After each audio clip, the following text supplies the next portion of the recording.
I want to introduce y'all to this very simple concept. That if you want it, you got to go get it.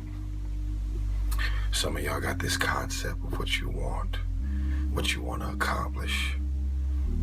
You know, some of y'all are motivated by broke. I'm broke, I'm stuck, I'm fucked up, I can't do nothing. Other folks are motivated by materialistic things. It's a very simple concept. If you want it, you gotta go get it. How bad do you want this? If it's as bad as you want to live or breathe or sleep, whatever the hell it may be, I can work with you. But a lot of people, most people don't want it that badly, which is why they always ask the question, man, how did you get to where you are? You know how to do it. You know exactly how to be you or how to be me.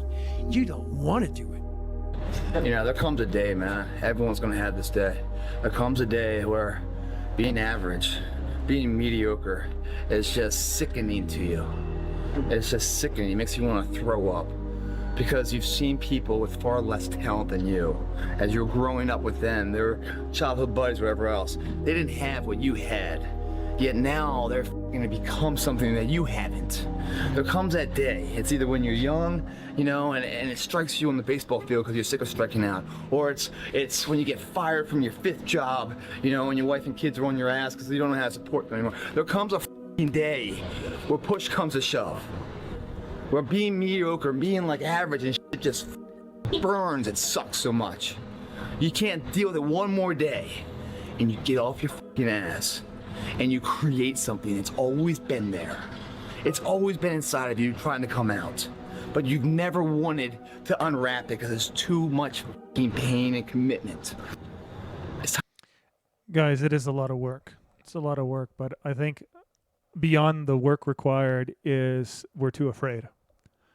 We're too afraid to change because of the opinions of other people. And the opinions of other people have trapped us in a box that defines what is acceptable and not acceptable, what is possible and what isn't possible.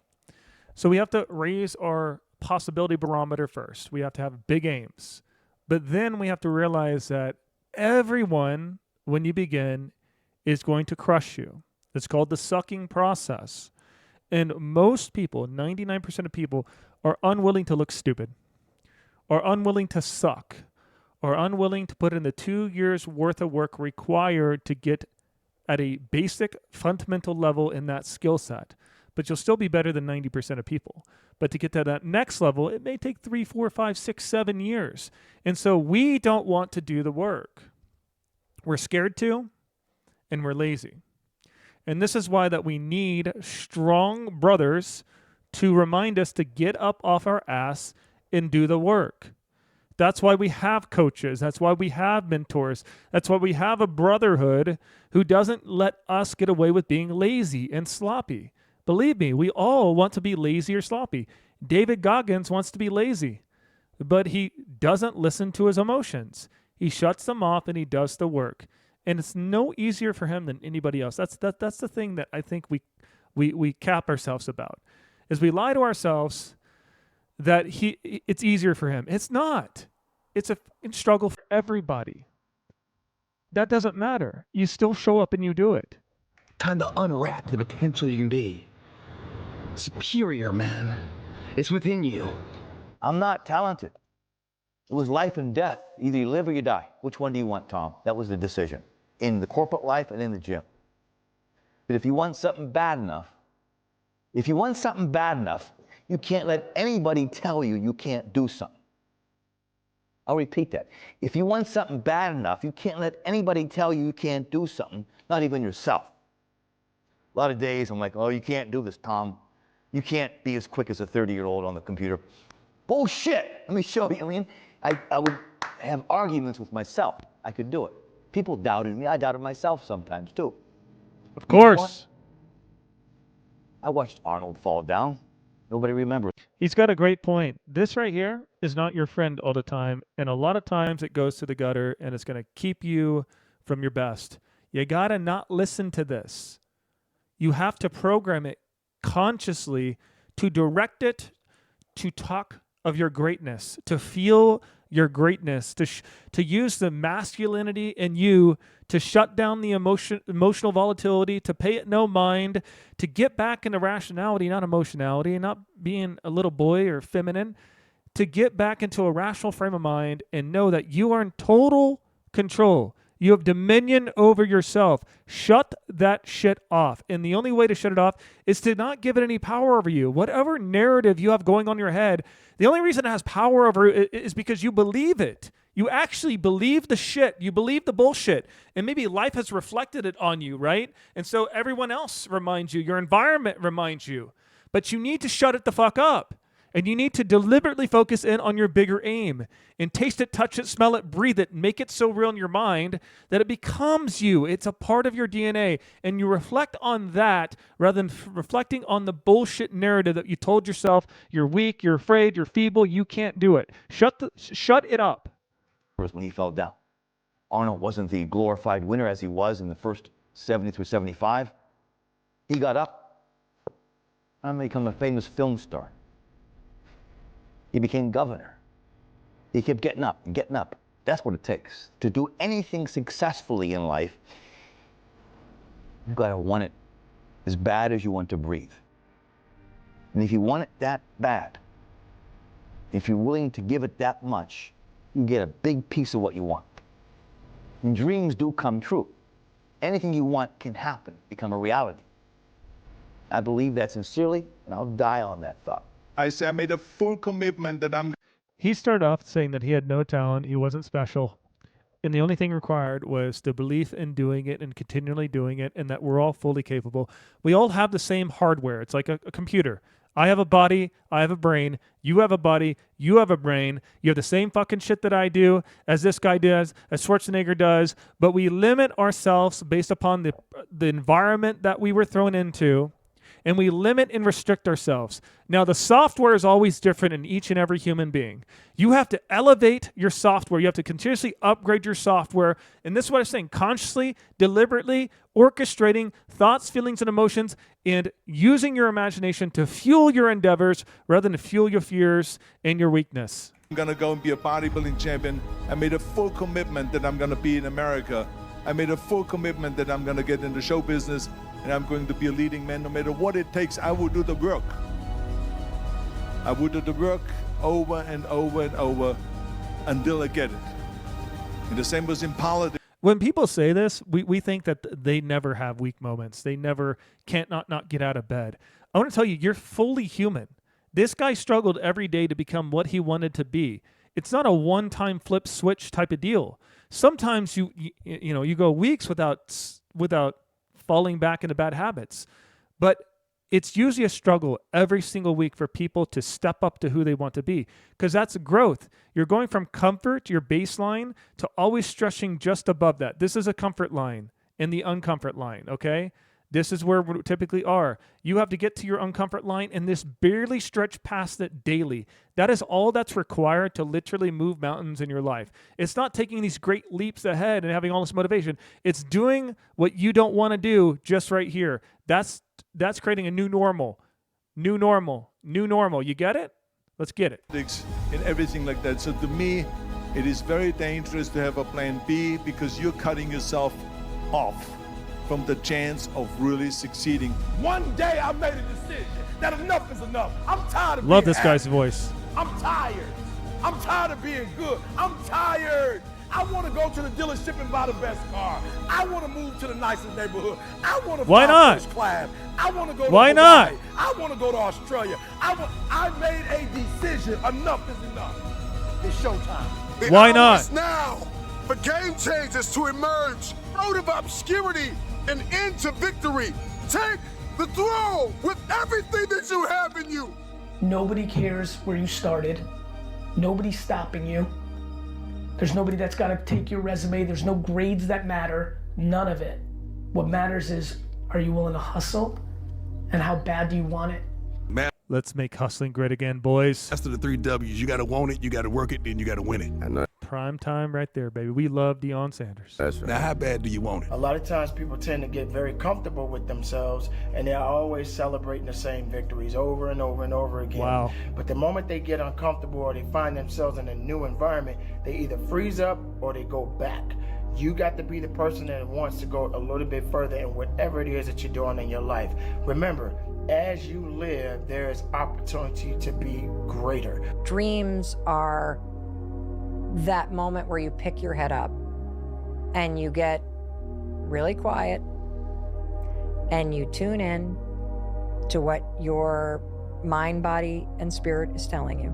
Kind of aim that inner compass out into the distance.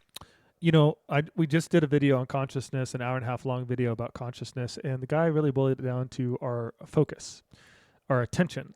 And so if we can hyper-focus on a chief aim and aim higher, and we deliberately hyper-focus on all of that and orchestrate our life around that, our belief systems, our habits, our actions, everything that we correlate to our own selves, the beliefs about ourselves, or we hyper-focus on the bullshit, the gutter mentality, you know, how we're weak people. We never can follow through. We can never do it. We've tried before. That just can't be me. Like all that bullshit. Bro, that's why you're weak, is because you fucking believe that shit. And all I'm telling you right now is it's a program. No one is better than you, bro. No one. But you got to change yourself to overcome being a weak person. You can build confidence, you can build skill, you can build resilience, you can build self-reliance. And I think it also comes through faith, that you know that the Almighty God is there. He gave you free will, which means he did not control how you think about yourself, about your life. He said, if you want to be great, you have to think great. You have to have faith. You have to walk with me. You have to trust that you are a son of God and you are inherently great. The only thing that weakens you is the devil inside, the weakness inside. You are poisoning your own well. So I say literally stop and pay that shit no mind ever again. And just remember, it's not easy in the beginning, but just like uncomfort, we move the dial a little bit with our mental landscape. We move it a little bit. We have to deliberately concentrate on playing pretend in our minds for a while. Oh yeah, I mean, I want to make this, I want to do this, and I guess I'll entertain it for a second. You think about it for a second. Bro, just shut it off and play again in your mind. Orchestrate things in your mind like a kid. Like, feel it, become it, believe it. Why not? Why not? They say the mind doesn't know the difference between imagination and reality. So you're priming and lubricating and changing your software the more you're deliberately focused on your attention on what you want, because then you will see things that were always there, but they now stand out. You can now pluck the things that are going to get you closer to your goal. You know that when you're in a weak state of mind, the things that stand out are the things that you're scared of. You see them all over the place. It's the same thing when you're goal-focused and goal-oriented. It's like saying that you want a Cybertruck, and all of a sudden you just see Cybertrucks everywhere you go, or you want a blue Mustang, and you just like, bam, blue cars. You see every blue car out there because you're focused on something. Your attention, your consciousness is building something inside you. Use it to your benefit, not your degradation. And you ask yourself, where do I want to go? Like if you think about 5 or 10 years from now, and the easiest way for me to figure out 2 to 3 years, where do you want to be? Everyone can come up with a goal like that. 2 to 3 years. Who do you want to be? What do you want to do? What do you want to create? Think about that and then work backwards from that. And then do everything you can in all your free time to get there. Because if you're not using your free time wisely, you're probably just in the gutter anyway, right? So you might as well use that time to build and make something of yourself. This stuff is not given to anybody. It has to be earned. And that's the cool thing about life. It's just like a physical body. You have to earn that shit. You have to earn making yourself as a man. That's a challenge. And it's a challenge that we should all accept wholeheartedly and go, this is fun. It's fun to strive, work, and become. that is, who am I jealous of? That usually shows up a lot faster than who am I inspired by? Because jealousy is just blocked desire. You can't feel jealous of somebody unless you authentically want something for real that you think that they have. And the jealousy happens because you have somewhere in your psyche told yourself you can't have it. That if you want a thing bad enough to go out and fight for it, to work day and night for it, to give up your time, your peace, and your sleep for it, if all that you dream and scheme is about it, and life seems useless and worthless without it, and if you gladly sweat for it and fret for it and plan for it and lose all your terror of the opposition for it, and if you simply go after that thing that you want with all of your capacity, strength and sagacity, faith, hope and confidence, and stern pertinacity, if neither cold poverty, famish or gulf, sickness or pain or body and brain can keep you away from the thing that you want, if dogged and grit. What if these guys were your friends? They were in your peer circle, or you had a father like him. Don't you think that you would maybe have a little bit more belief built into your DNA that the part of the process of being shit on in life is a requirement to build yourself up? No one gets a free pass, man. It's the people that endure that can create a strong sense of self, a self-guiding human being that doesn't get bogged down by the criticism of others, the lack of belief in others, and they do the work required, and they do it for years. And they make and build something out of themselves. I'm going to end the video there because I just think it's a good ending point. If you really enjoyed this reaction video, consider please giving me a thumbs up on this video, share it with another friend, share it with someone you think it can benefit, help with the channel, subscribe to the channel, and I'll definitely catch you guys on the next one.